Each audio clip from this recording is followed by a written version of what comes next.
Hello friends, എല്ലാവർക്കും എഡ്യൂവിനിൻ്റെ പുതിയ ക്ലാസ്സിലേക്ക് സ്വാഗതം. അപ്പം ഫസ്റ്റ് ഈ വീഡിയോ കാണുന്ന ആളുകൾ ലൈക്കും സബ്സ്ക്രൈബും ചെയ്യാൻ മറക്കരുത്. തൊഴിലുദ്ഗ്രന്ഥിത വിദ്യാഭ്യാസത്തിൻ്റെ ആദ്യ പാഠമാണ് കൃഷി എന്ന് പറഞ്ഞ പാഠം. അപ്പോൾ കൃഷി എന്ന് പറയുന്നത് നിങ്ങൾക്ക് എല്ലാവർക്കും സുപരിചിതമായിട്ടുള്ള ഒരു കാര്യം തന്നെയാണ് അല്ലേ. അപ്പോൾ കൃഷി എന്ന് പറയുമ്പോൾ നമ്മുടെ മനസ്സിലേക്ക് ഫസ്റ്റ് വരുന്നതാണ് പുഷ്പകൃഷി എന്ന് പറയുന്നത്. അപ്പോൾ നമുക്ക് ആദ്യം ഒരു പുഷ്പകൃഷിയിലേക്ക് പഠിക്കാം. അപ്പോൾ നിങ്ങൾക്കറിയുന്ന ഒരു കൃഷിയാണല്ലേ ചെണ്ടുമല്ലി കൃഷി. അപ്പോൾ ചെണ്ടുമല്ലി കൃഷി എന്ന് പറഞ്ഞാൽ എങ്ങനെയാണ്? അപ്പം വളക്കൂറുള്ളതും സൂര്യപ്രകാശം ലഭിക്കുന്നതുമായിട്ടുള്ള സ്ഥലത്താണ് ചെണ്ടുമല്ലി കൃഷിക്ക് അനുയോജ്യമായത്. അപ്പം നന്നായിട്ട് വളം കിട്ടുന്ന സ്ഥലത്തായിരിക്കണം. കൂടാതെയോ നന്നായിട്ട് എന്ത് കിട്ടണം? സൂര്യപ്രകാശം കിട്ടണം. ഇത് സ്ഥലത്ത് മാത്രം നമുക്ക് മാരിഗോൾഡ് കൃഷി ചെയ്യാൻ പറ്റുകയുള്ളൂ. കൂടാതെയോ വിത്തുകൾ ഉപയോഗിച്ച് പ്രധാനമായും ചെണ്ടുമല്ലി കൃഷി ചെയ്യുന്നത് അല്ലേ. ചെണ്ടുമല്ലി പൂവ് ഉണക്കിയിട്ട് അപ്പോൾ എന്താവും? വിത്തുകൾ. അപ്പോൾ വിത്തുകൾ നട്ടിട്ടാണ് നമ്മൾ എന്താക്കുക? ചെണ്ടുമല്ലി കൃഷി ചെയ്യുക. വിത്ത് തടങ്ങളിലോ പ്രോട്രേകളിലോ ആണ് പാകുന്നത്. അപ്പം വിത്തുകൾ എവിടെയാണ്? വിത്തു തടങ്ങളിലാണ് അല്ലെങ്കിൽ പ്രോട്രേകളിലാണ് നമ്മളെന്താക്കുക? കുഴിച്ചിടുക അല്ലേ. കൂടാതെയോ അത് നമ്മളെന്തൊക്കെ ഇടും?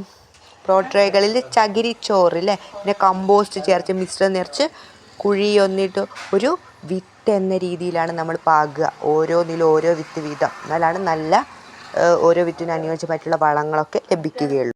30 ദിവസം പ്രായമുള്ള വിത്തു തൈകൾ 3/4 പ്രായം അല്ലെങ്കിൽ എങ്ങനെയാണ് ചട്ടികളിലോ നിലത്തോ മാറ്റി നമുക്ക് എന്താവണം? നടാവുന്നതാണ്. കിളച്ച അനുയോജ്യമായ വളം ചേർത്ത് വേണം നിലമൊരുക്കേണ്ടത്. 45 സെൻറ്റിമീറ്റർ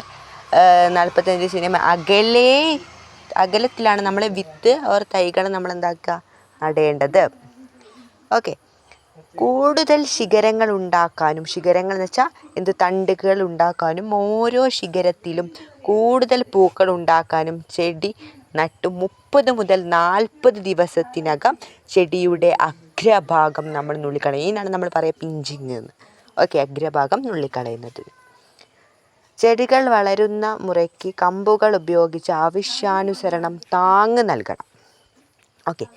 തൈകൾ മാറ്റി നട്ട് 2.5 മാസമാകുമ്പോൾ വിളവെടുപ്പ് ആരംഭിക്കും. ഏകദേശം 2 മുതൽ 2.5 മാസം വരെ വിളവെടുക്കുന്നതാണ്. അപ്പം ഇതിലേതെങ്കിലും ഒരു 2-3 പോയിന്റ് നിങ്ങൾ എന്താക്കണം? പഠിച്ചു വെക്കണം. പരീക്ഷയിൽ ചോദ്യം വരാൻ നല്ല ചാൻസ് ഉണ്ട്. ഓക്കെ. അപ്പം പ്രോട്രേ എന്ന് വെച്ചാൽ എന്താണ്? അതെ, ചെറിയ പ്ലാസ്റ്റിക്കുകളുടെ കുഴികളുള്ള ട്രേകളാണല്ലേ.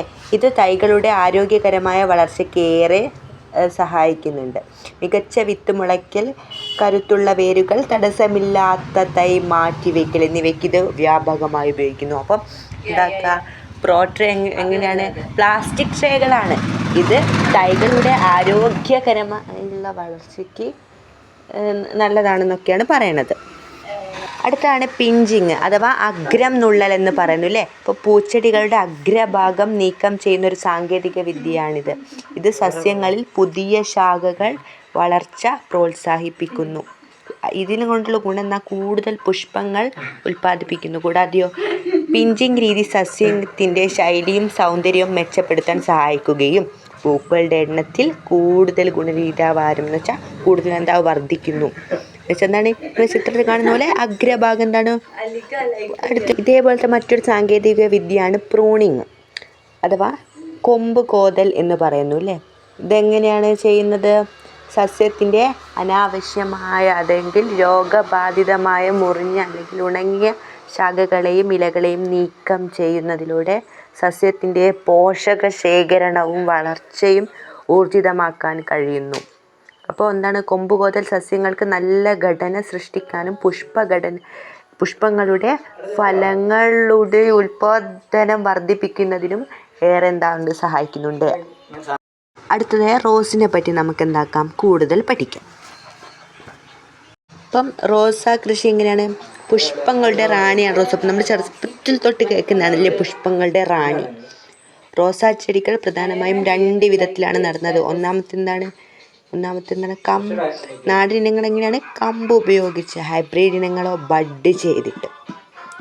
60 സെൻറ്റിമീറ്റർ × 60 സെൻറ്റിമീറ്റർ അകലത്തിൽ നിലത്തോ അല്ലെങ്കിൽ ചട്ടികളിലോ ആണ് റോസ് ചെടികൾ നടുക. അപ്പം നമ്മൾ നിലത്ത് നടും അല്ലെങ്കിലോ നമ്മൾ ചെടിച്ചട്ടികളിൽ വാങ്ങിയിട്ട് അതിൽ നടും.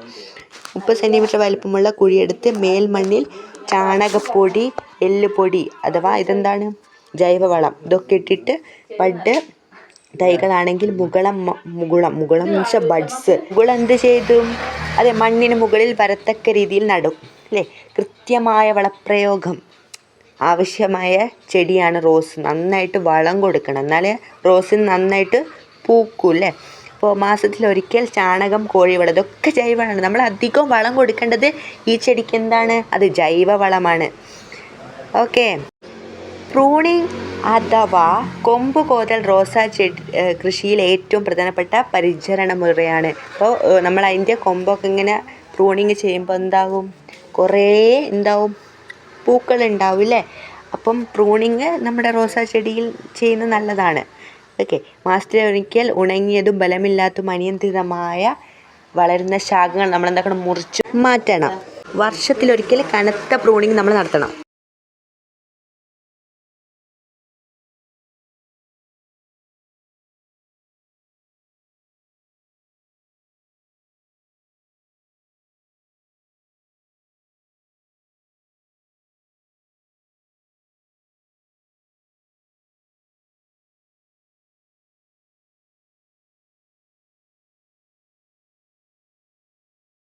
അപ്പോൾ വ്യത്യസ്ത നിറങ്ങളിൽ കാണപ്പെടുന്നവ മറ്റു റോസ് പുഷ്പങ്ങളെക്കാൾ കൂടുതൽ കാലം നിലനിൽക്കുന്നതാണ് ഫ്ലോറിബുണ്ട റോസുകൾ.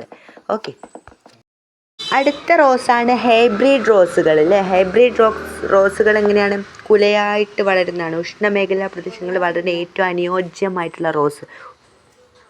ഉഷ്ണമേഖലകൾ എന്ന് പറഞ്ഞാൽ എന്താ? നല്ല ചൂടുള്ള സ്ഥലങ്ങളിലാണ് ഈ റോസ് അധികം കാണപ്പെടുക. അപ്പോൾ അടുത്തത് മിനിയേച്ചർ റോസ് അല്ലേ. മിനിയേച്ചർ റോസ്, മിനി എന്ന് വെച്ചാൽ ചെറിയ, ഇപ്പോൾ ചെറിയ പൂക്കളൊക്കെ ഉണ്ടാവുന്ന അടിപൊളി നല്ല മനോഹരമായിട്ടുള്ള പൂക്കളാണ് അതെ മിനിയേച്ചർ റോസ്. അപ്പം നിങ്ങൾക്കിതൊക്കെ പഠിക്കാൻ പറ്റില്ലെങ്കിൽ നിങ്ങൾ എന്താക്കുക? അതിൻ്റെ പേരെങ്കിലും ഒന്ന് പഠിച്ചിട്ട് എന്താക്കുക? പരീക്ഷയ്ക്ക് പോകാൻ ശ്രമിക്കുക. ക്ലൈംബിംഗ് റോസ് എന്ന് പറഞ്ഞാൽ വളരെ മനോഹരമാണ്. ഇങ്ങനെയാണ്.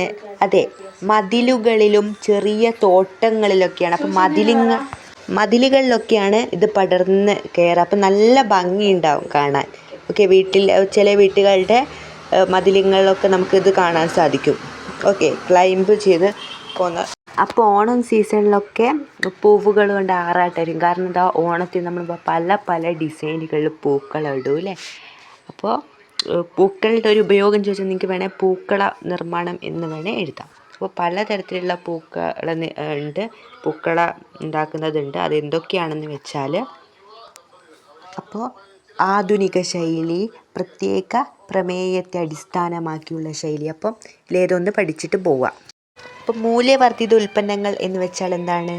ഒരു വസ്തുവിൽ നിന്ന് പുതിയ സൃഷ്ടികൾ ഉൽപ്പാദിപ്പിക്കുന്നതാണ് മൂല്യവർദ്ധിത ഉൽപ്പന്നങ്ങൾ. ഉദാഹരണമായിട്ട് പറയുകയാണെങ്കിൽ നമ്മുടെ റോസുകളിൽ നിന്ന് റോസ് വാട്ടർ ആയാലും ലിപ്സ്റ്റിക്ക്, അതേപോലെ തന്നെ ഇതൊക്കെ പൂക്കളിൽ നിന്നല്ലേ ഉണ്ടാക്കുന്നത്, എണ്ണകൾ പോലെയുള്ളവ. റോസ് വാട്ടർ എന്താണെന്നുള്ളത് ഞാനിവിടെ ഇട്ടിട്ടുണ്ട്. നന്നായിട്ട് വായിച്ച് പഠിച്ച് പോയിക്കോളാം.